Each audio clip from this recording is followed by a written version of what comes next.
Have you ever noticed how some people seem to glide through their later years with an energy and stability that defies their age, while others struggle with stiffness and fatigue?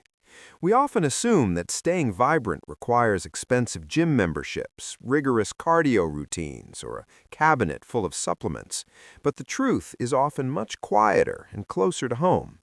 When we look at the populations around the world who live the longest, particularly the elders of Japan, who frequently remain active and independent well into their 90s, we find that their secret isn't necessarily in high-intensity exercise, but in the way they inhabit their bodies throughout the day.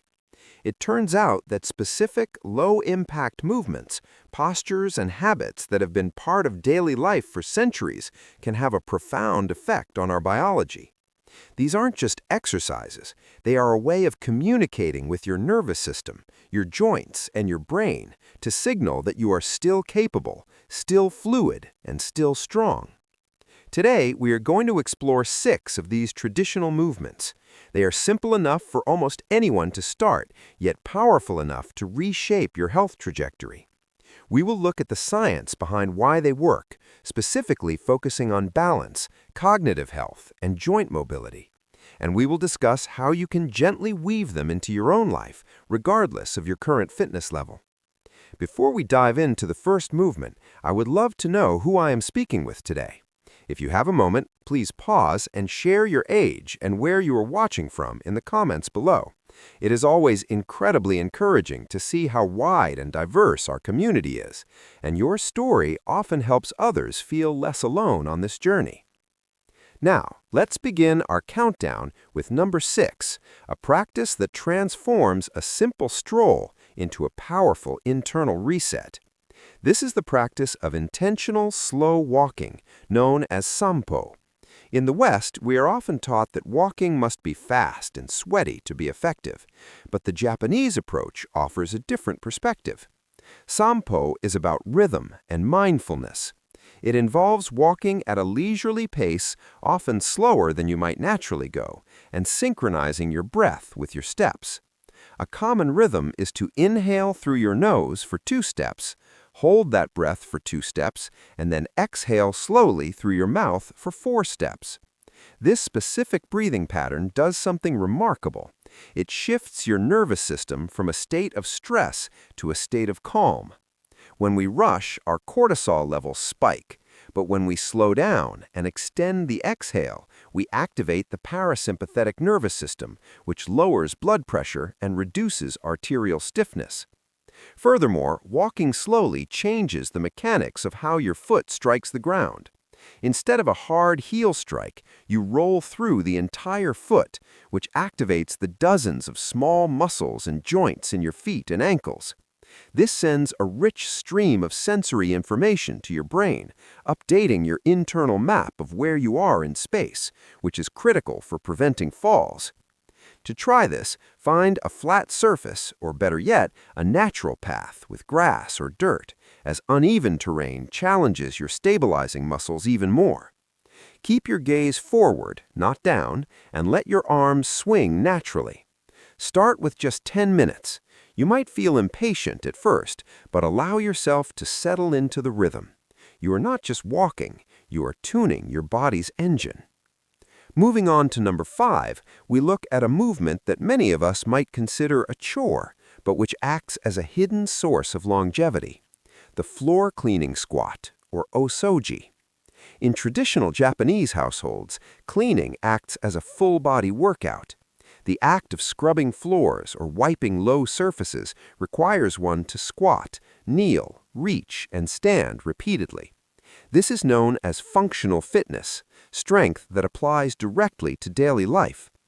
The motion of squatting down to wipe a surface, then standing back up and repeating this process, creates a natural interval training session for your legs and core. It engages the quadriceps, the hamstrings, and the glutes, but perhaps more importantly, it maintains the flexibility of the hips and ankles. When we rely solely on mops and vacuums, we lose the need to get down to the floor, and over time, we lose the ability to do so. This movement also challenges your balance and coordination, as your upper body is moving in circular motions while your lower body keeps you stable.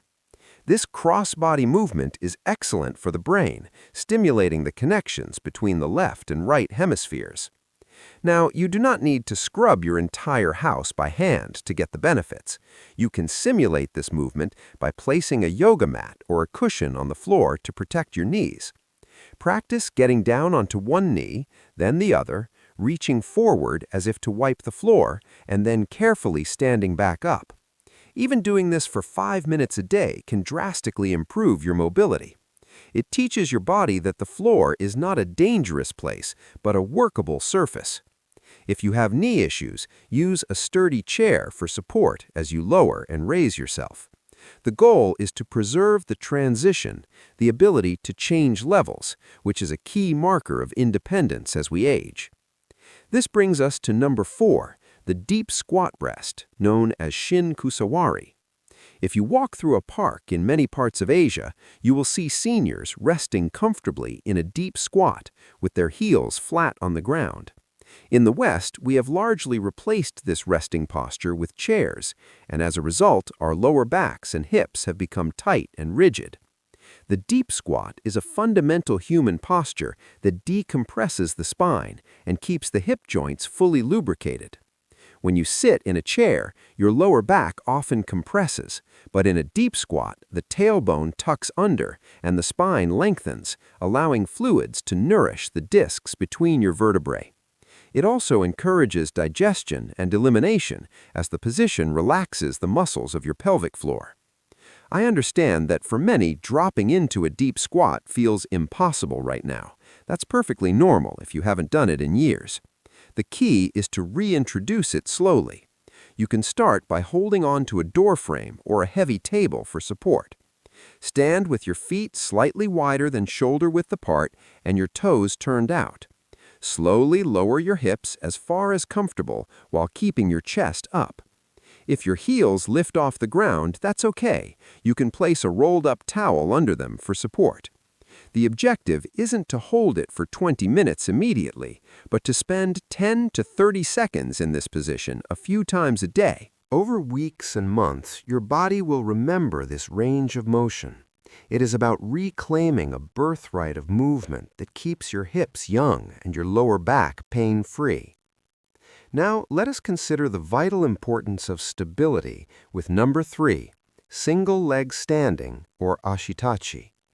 As we get older, our balance systems can naturally degrade if we don't challenge them. The inner ear, visual system, and the sensors in our joints need constant calibration. Standing on one leg is one of the most efficient ways to provide this calibration. It forces your brain to make thousands of micro-adjustments per second to keep you upright. This doesn't just strengthen the ankle and leg muscles, it actually increases neural density in the brain, effectively keeping your mind sharp.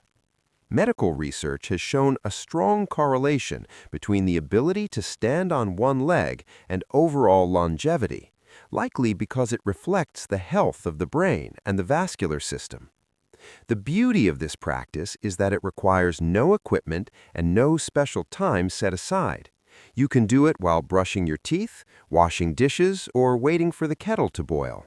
Simply lift one foot an inch off the ground, keep a hand near a counter or wall for safety. We never want to risk a fall while training to prevent one. Try to hold for 30 seconds, then switch legs. If you find this easy, you can challenge yourself by closing your eyes, which removes your visual reference points and forces your inner ear and body sensors to work much harder. This simple habit, practiced daily, builds a balance reserve that can save you from a serious injury if you ever trip or stumble in the real world. Think of it as an insurance policy for your physical independence. Next, at number 2, we have the movements associated with the tea ceremony, specifically the transitions known as seiza. While the cultural ritual involves making tea, the physical component involves a very specific way of sitting on the heels and, crucially, the controlled movement of getting down to and up from the floor. This is similar to the floor cleaning movement, but focuses more on control, posture, and core stability. The ability to rise from the floor without using your hands is often cited by geriatric specialists as a prime indicator of musculoskeletal health. This movement strengthens the thighs and the core, but it also cultivates a sense of mindfulness and grace. In our hurried lives, we often flop into chairs or heave ourselves out of bed. This practice encourages us to move with intention. To practice this, you might start on a soft carpet or mat.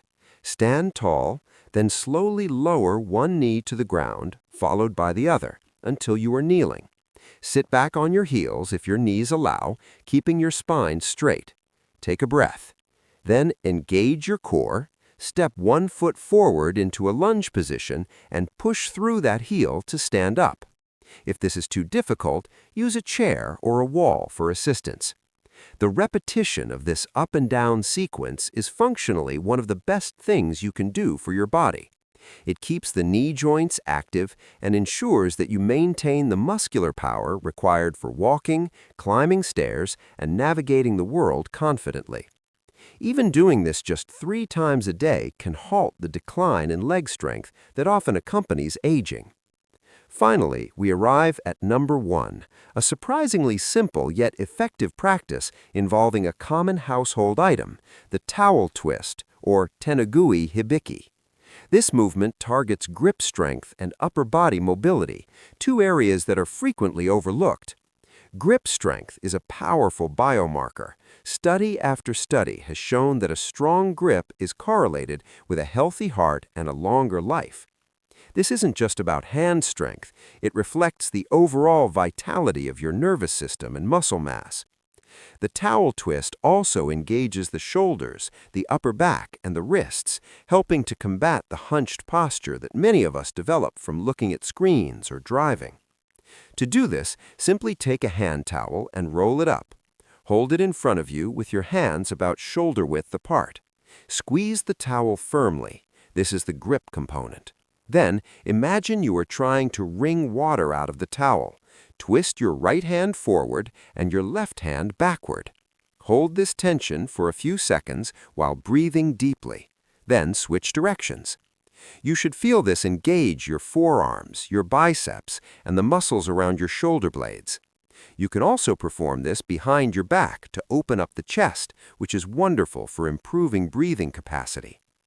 Doing this for just a minute or 2 each day keeps the hands strong and the shoulder joints mobile, preventing the stiffness that can make tasks like opening jars or carrying groceries difficult.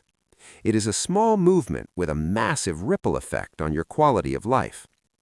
When we look at these 6 movements together, slow walking, cleaning squats, deep resting squats, single leg balance, floor transitions, and the towel twist, we see a holistic picture of health. It's not about punishing the body with heavy weights or running marathons. It's about capability. It's about maintaining the range of motion and the strength to live your life on your own terms.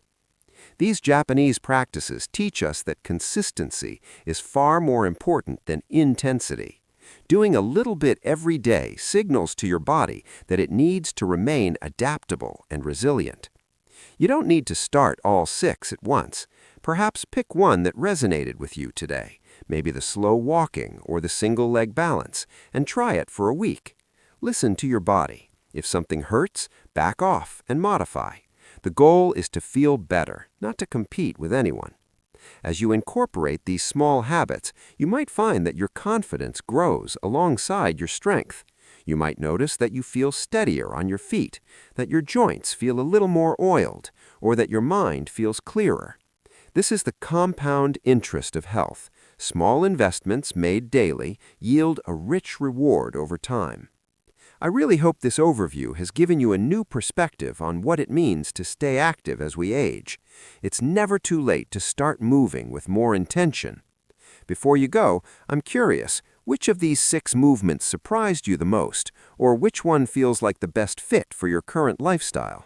Please let me know in the comments. I read them and truly appreciate your insights.